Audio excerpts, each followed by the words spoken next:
Welcome to Backstage with Richard Ridge. The Tony Award-winning Best Musical, Hadestown, has just welcomed two new stars who are father and daughter. Jon Jon Briones and Issa Briones have taken on the roles of Hermes and Eurydice, and I caught up with them at Civilian. I am thrilled to be sitting with both of you here in the Rick Miramontes atelier at the Civilian. Yes. Well, first of all, welcome back to Broadway, Jon Jon. Thank you. And welcome to Broadway. Thank you. Yeah. Thank you so much. Happy to be here.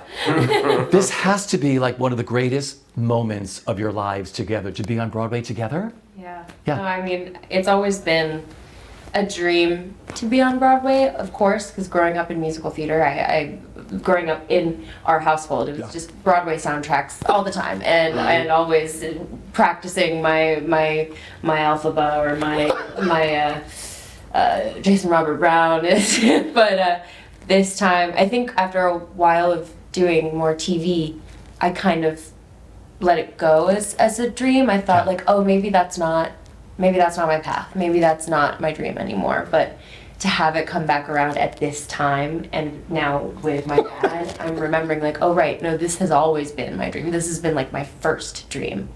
And it feels like home, coming home. You are home. I am home. So what's it been like for you? I mean, returning to Broadway with your daughter. You know, Broadway has always been kind of weird. When I reached 40, I went, it's too late. Because all I could think of was to get on Broadway as an ensemble, because, you know, and I went, I'm seeing ensemble members and they're active and, what's the word? They're triple threats. Well, They can do everything. I can't do that anymore. I went, okay, that dream is gone. And then I made my Broadway debut at the age of 51. I went, oh, it's never too late. So and then after that, I was like, okay, I did my Broadway. I'm good. But this came back around. I went, oh, I do belong here. And I never realized I needed to be back on stage. I needed this for my soul. And then to top it all, it was with Well, I want to go back to rehearsals because I understood you were a basket case crying all during rehearsals, right? Yeah. Missing his cues. yeah. Because he was watching me. You know the blocking, right? He's on a stool and she's down there. And I'm looking at her, and suddenly the director went, Jon Jon, pay attention. Oh, no. That's you. Sorry. And then I go, I'm sorry. And there's a tissue box there, and I would just dab it like, okay, let's it definitely do it again. works that your role has water and tissues next to you at all times. And I still do. Yeah. I still get teary-eyed just watching her. Yeah. And and you know, the story, it becomes more personal because it's like I have vested interest to make this work because literally the person I love is involved in it. Yeah. And anyway. Oof, man. Sorry. Like I said, this doesn't happen very often. We were talking before we went on camera. I don't think there's a lot of sets of parents and children. There's a few of them, but I mean, this is a really, really big deal. Yeah. So, talk about what do you remember about your first performance? Let's talk about this. Okay, your Broadway debut, they are so magical. So that first night on stage in Hadestown, a blur, what do you remember?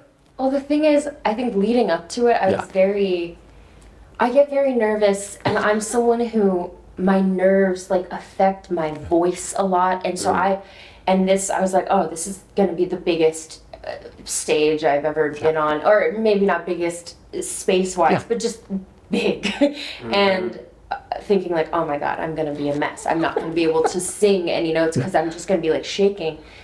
But for some reason that day, I was nervous, but I kind of had this overwhelming calm that I was so grateful for, and all of a sudden I was like, wow, I guess maybe that's a sign that like this is where I'm supposed to be. And I went out there and it just kind of felt natural. And even when our friends and family came, they were like, you seemed so okay out there. Like, we were more nervous than you were. I was so proud and impressed by you because during rehearsals, she would not be able to continue because she's so emotional and just crying.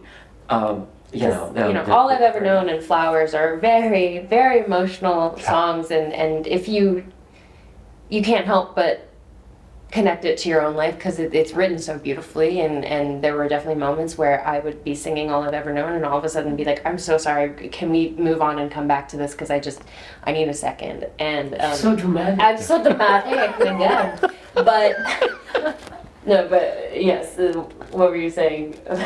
No, just so proud of her. Overcome that. So proud of her. Yeah. So when you took your bow, what was going through your mind that first night? I think the first time I came out was like, okay, this is crazy. I can't believe this. Okay, and of course there's the beginning moment where my dad comes out and he greets everyone and he comes over to me and he kisses me on the forehead and of course I started to well up and was like, nope, not yet, you have to sing. And so then we were able to get through the whole show, but then once we got to the bows or just to the final song, that was a moment where I kind of let my brain go, you know what, soak this in, like you've dreamed of this moment. This is a day that you never thought would come. Like, soak it in. And like looking out at just all the lights, I just started to get very emotional. And that bow and getting to bow next to my father, it's just insane. Yeah. And how were you that night? What do you remember about your first performance with her on stage? My wife asked me before I went to the theater, what is your strongest emotion right now? I said, I feel calm. And I think I've been pushing it aside because of what happened in rehearsals and, something like, be calm. And I learned this being in Miss Saigon that as one of the leads, I need to be as calm as possible for everyone because most of the time they're so much younger than me. And, it comes from the top, it sets the tone. Yeah. So I thought, I need to be calm. But curtain call, I lost it. I went, it was so wonderful and weird and scary that I went, oh my God, I'm gonna break down right now. And I thought I was, but emotions just came out. I love it. Oh my God, theater. Yeah. Oh. Well, Hadestown is a very special show. I mean, all shows are special, but there's something really special about this one. What is it? Why do you think people fly in from all over the world to see Hadestown in New York, and what is the connection? Well, I think already things like Greek mythology have always been parables that have obviously lasted through time, and they're always like every story we consume is some iteration of these original stories, and so already it's very relatable. It's things that it's archetypes that we've grown up with, but these archetypes are then kind of flipped on their head, and they're making us, the world today, think about like, okay, if these are stories that we believe in, why are we not implementing these values today? And also they're just it says it's like it's an old song, it's a love song, like it's about love, it's about art. Orpheus is this artist who brings the world back to life, and at the end of the day, that's what art does. And we've had so many, like I've met a lot of like art teachers, music teachers that come and they're saying like, this meant so much to me, and like these schools are trying to cut more of our funding, and it's just so devastating when that's the reality. But like, look at this show, it's art that is bringing people in, that is opening our hearts. It breaks down Eurydice's walls, it brings everyone, it brings spring again. Like it's so powerful. And I think with Aeneas's beautiful poetry, it's just so hard not to let it in and let it break down the audience's walls. Yeah. Oh God.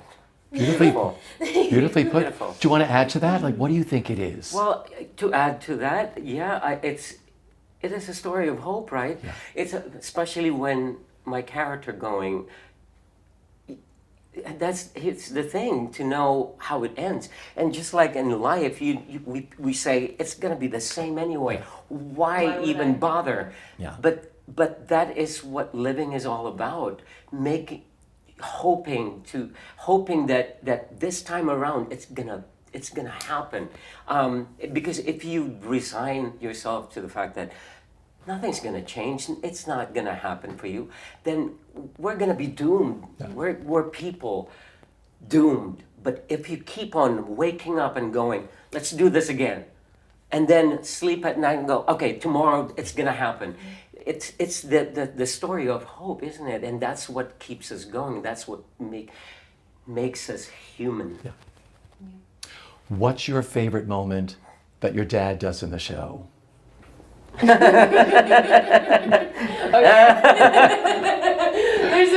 a few. We're laughing because there have been some moments that were hard to get past during rehearsal because they're so funny. He's a funny guy. Yeah. But there's the funny one and then there's like the serious one. I'll start with the funny one. Okay. Oh, there's so many. But I really loved during Way Down in Hadestown, the first one. He just lets loose. He's gotten crazier and crazier as everything's happened. And Jordan and I are just the whole time just watching him like wide-eyed, like, what are you gonna do this time? And he does this like leg thing and like goes down very slowly, like way down, and then he's like, train come rolling, clickety clack. His clickety clack is my favorite thing that's ever happened on a Broadway stage. I hope there's footage out there that one day Hadestown will release, but he does this crazy like jump thing and is just like staring at me and Jordan, and it's so intimidating and also so silly. He's just a goofball in that moment, which is so nice because so much of the show is very serious and it gets very sad. It's a tragedy, but that's one moment where there's levity and I get to like look at my dad and see my goofy dad, you know. But I think my favorite moment is at the end of the show when we sing "It's a Love Song" and my dad turns to me and I do the traditional Filipino manopel, just like a blessing, and that's just like a beautiful moment always because at that point, the story has kind of faded and we are kind of coming back to being the players who just told you a story. And in that moment, I can look at him and be like, that's my dad. And let's celebrate the story we just told. And it's very That's special. beautiful. Favorite moments of watching your daughter? I have a lot as well. But when I introduced her, there was one more. So, oof. It's okay. Yeah. Jesus, what is this? There was one more. When I say there was one more soul on this road, and then I point to the door, the big door. It's empty, and then when I say, "Girl, come on in from the cold," and I see her. That's beautiful. Yeah. Yeah. You know, there are shows that come and go, but like you say, there's something that touches everybody with Hadestown. The visuals, I mean, the direction, the whole story, the acting, everything about it. Going into a company that was already like put together. Right. Did it make it easier going in together?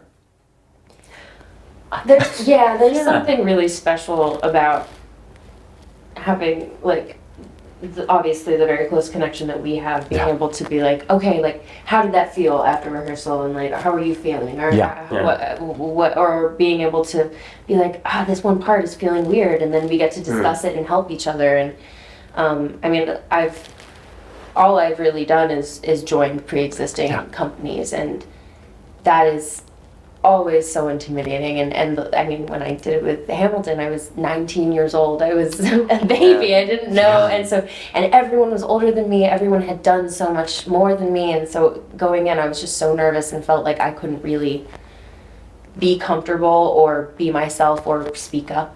But the fact that we were coming in together was it's like you always have a safe space at work, which is beautiful. Beautiful. And this cast is just amazing. The nicest people. The nicest people, the most talented people, and they accepted us and welcomed us, and Everyone was so excited for us. so excited Yeah. for us. It's just beautiful. I don't like saying this, but I can claim this. I'm lucky. We're very lucky to be here. I love it. You mentioned Hamilton. I've spoken to many Hamilton cast sure you members have. over the years, and I always ask them if they went to the White Room. Sorry. Meaning, did they go up during the show? Because that turntable happens, so the lyrics go on, and you're like, oh my gosh. Did it happen to you at all on the tour Okay. of Hamilton? And we call this, well, White Room and also Burr's Corner. We call it Burr's Corner. Yeah. And thankfully, I didn't have anything too crazy. It was more, because also I was usually playing Peggy Mariah. Yeah.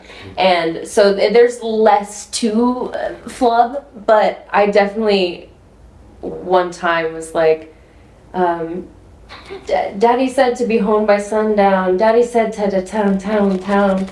And I just kind of, and that's the thing is, there's, when you're about to like, when you're messing up things in a show, I feel like there are 2 or 3 different types of people. It's like people who just go silent and just blank stare, and as an audience member, you're like, oh no. And then there's just keep the train going, and you just hang on, and it's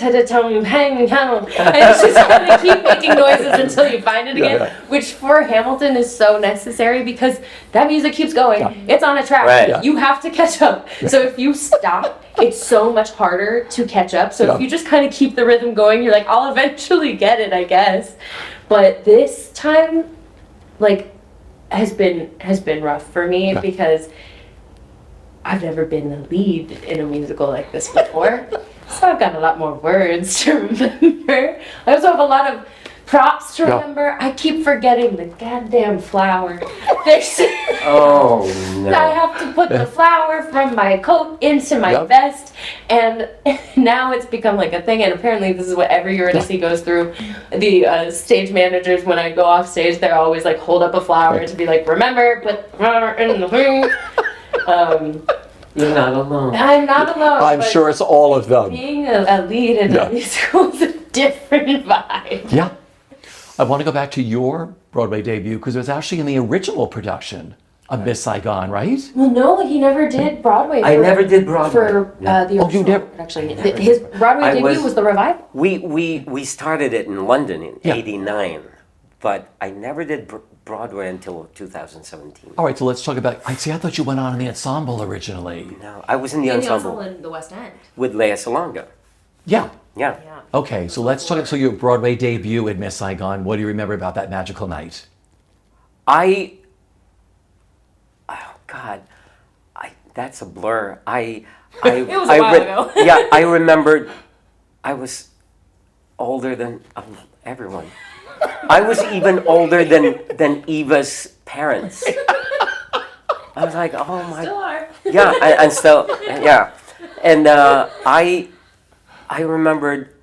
Oh, this is Broadway talent. Everyone in the ensemble just. Yeah. Oh my God, it's so talented, and I remember walking to the Broadway theater for our first rehearsal in the theater, and I started getting. I'm an emotional person. We know, totally. I was videoing myself. Like, I'm on my way to the theater, and then when I looked up and went, "There's the theater, there's the theater." But it was magical. Like, I'm on Broadway. There's something about that, you're on Broadway. Yeah, there's a voice, the Fates. Yeah. They're telling me, you're on Broadway. You're on Broadway. How does it feel? But I remember your opening night, and that we all talked that night. I remember that. But you two have worked together on television before, because of course you worked on your series, Star Trek Picard. Yes, but we didn't have any scenes together. I know. But we did in American Gianni Crime Story, Gianni Versace. I played his daughter, and I said, "What's going on?" Yeah. So this is a little different.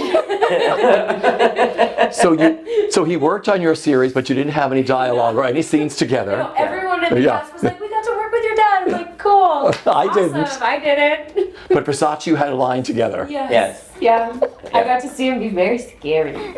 Totally. But that was really cool because that was like the first time I really, even though we didn't work a lot Yeah. together, I just got to witness him working Yeah. more than I ever had, and that was really really special to like see his, you know, process is a funny word, but like see him in the zone and Yeah. creating such an intense character and seeing.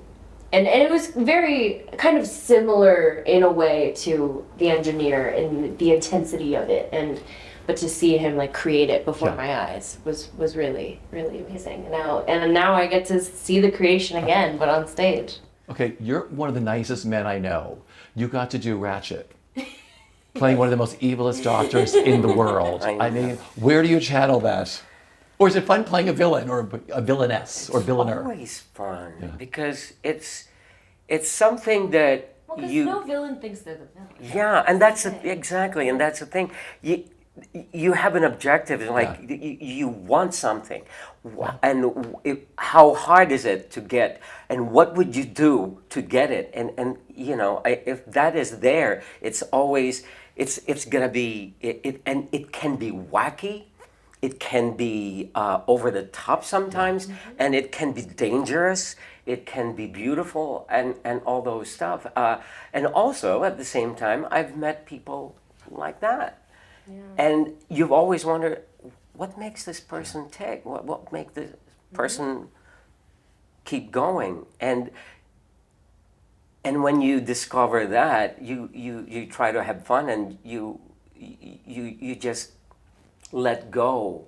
But as long as you're always grounded in truth, right? Because you can't just do whatever a caricature. Well, that shows you how great you are, because I watched that show and I was like, he's the nicest person in the world. He's so terrible. Meaning the character on that show, I was like, you know. Every friend that I've had, like, Is that your dad? if they see him first, either Miss Saigon, because he's scary as shit, Miss Saigon, and Gianni Versace, Ratchet, anything, they're always just like, they'll meet my dad and be like, wait, why is he the sweetest man in the world? He's so terrifying on screen. Because I have a dark side. Well, also Goosebumps. You have a huge following from your show, Goosebumps. How fun was it doing that show? Oh, so fun. That was really, that was really the first time I got to work with people my age. Yeah. And it's always, I mean, hey, it's so beautiful, the opportunities I've had to work with older actors, more experienced people who have taught me so much. But it also leads you to kind of be in the mindset of like, oh, I know less than you, I shouldn't talk because like you're gonna teach me your wisdom. But this was the first time that I was around people my age, and we were all just like, this is pretty crazy what we're doing here, right? And we got to be in the same boat, and also very cool for me to, I mean, a lot of the other actors were like, you've done this more than we have, so you're kind of the person we're looking to. And that was very new for me, and a big lesson in like trusting myself, standing up for myself, also standing up for other people who didn't think they had a voice, because that was me before. And it was definitely a big, just personal moment for me, as well as just, it was so fun. And leading a company. Leading a company. I grew up with Goosebumps. I mean, it was so cool. I met the most, like, all 5 of us, the core group of kids, we're all still like best friends. We talk all the time, and I'm so grateful for that experience. Well, because of the success both of you have had in other mediums, what's great about it, we all learned, we all went to the theater because of a TV person we knew or a movie person, like, oh my God, they do this live.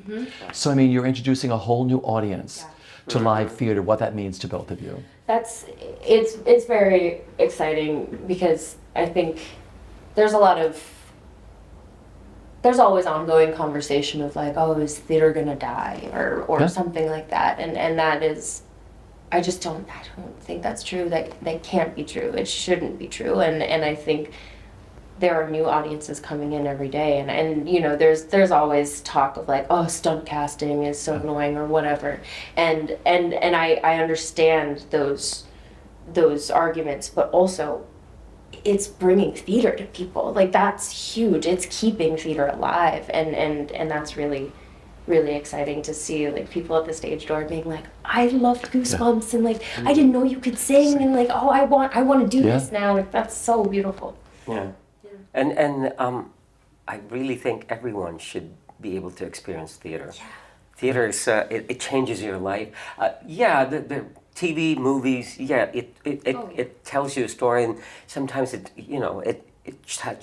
touches you. But theater is a totally different experience. You sit there in anticipation as the curtain is about to go up, and once it goes up, literally magic happens. The light hits you, the music hits you, and the performances, it's right there in front of you. They're living it. They're angry, they're passionate, they're happy, they're laughing, and you laugh with them, and it's so palpable. You can even touch it. It's such a different experience, and everyone should experience it. Because every movie star and TV star that I've talked to said they love coming to the theater because it's your medium, and you can take an arc. You start from the very beginning and you tell a whole entire story. Yeah. And it's not disjointed. No, you and get to live the whole life in that one night. Yeah. Over and over. And they love coming back and like walking that tightrope every night, not knowing. I mean, it's my favorite thing, especially with this show, because this show destroys people because it's so emotional. I mean, it's devastating at the end, but watching. I have little moments where I can kind of sneak looks to the audience and see how they're reacting, and it's especially during Epic 3, when Hades and Persephone are finally coming together. That's when you hear the like, and you see all of a sudden like hands going up because people are just like so overwhelmed by the beauty and the release and the relief of it, and I remember being in that seat when I watched. I watched back in 2019. I got to see Eva and meet him up there, and I remember being so overwhelmed by the beauty of the show and the story they were telling. I mean, just Orpheus going to the world we dream about and the one we live in now. I was just overcome, and I started bawling, and I was just like, that's so simple, yet it just affected me so, and seeing the audience every night feeling the same way is just so special. And you get to do that, the audience and you, 8 times a week, and it's always different. That's the magic of it. My final question is, it's a big question because Anais Mitchell and Rachel Shafkin, what a brilliant, and the designers of this show and everybody. What's made it so special? I know it's new for both of you, this production, but what's made it so special of being back here and being a part of Hadestown? I love YouTube, so I'm always watching before research. And I saw one that basically dissected and told the story, the history of how this happened, and I found out so many things about Anais, and the more I understood, the more I realized that it's a genius. This is a work of genius, and the guidance of Rachel. Rachel, she's freaking amazing as well. So being involved in this show was what was so exciting, and to delve into that. When I got the offer, I thought, can I do this? Following in the footsteps of 2 legends, how can I tell this? But they were the ones who say, bring yourself. That's the beauty of this. This is it's a myth. We're telling a myth, and you can bring your own self into this story to tell this story. And I went, I got it. Yeah. I know what to do with this. And did I answer your question? Yes, you did beautifully. Yeah. For you. I've already talked about it, but the message of the show is just so affecting and always has been since I first watched it. And the message of hope. And the last song, Cups, that message of the people who sing in the dead of night, the flowers that bloom in the bitter snow, and it's like the people who persevere and keep hoping even when they've been knocked down over and over again. And that is life, that's activism, and I feel like growing up seeing my dad, this Asian American actor who has been through so much, who has been through so many hardships and kept persevering, and has now paved the way for other Asian American actors. Like that is obviously the Hadestown is about so many things, but since we get to bring our own things to it, like to me that is the story. It's like he persevered, he through the bitter snow made it here and gets to inspire more and more people and change the world. I mean, I think we've talked a lot about how activism changes throughout the years, how we'll be talking to some of our dear friends who are other older Asian actors who, when they were coming up, had to be quiet or had to kind of bite their tongue sometimes and do 100 times more work than other people just to be seen. And now there's generations of Asian actors coming up being like, no, we're not going to take that. We are going to be loud and we're going to fight. And the fact that both of those exist and wouldn't exist without each other, like those are the different types of ways that we fight. And I feel like it's just really beautiful to see, to be both generations in that together, and then telling this type of story that is about continuing to hope and continuing to fight no matter what. Jesus, you're good. You are good. Listen, it's been great catching up with both of you. I adore your dad. I've known him for a long time. It is so great to meet you. And like I said, have the time of your lives. I'm so glad you're back. Welcome home to Broadway. Thank you. Welcome to Broadway. Thank you.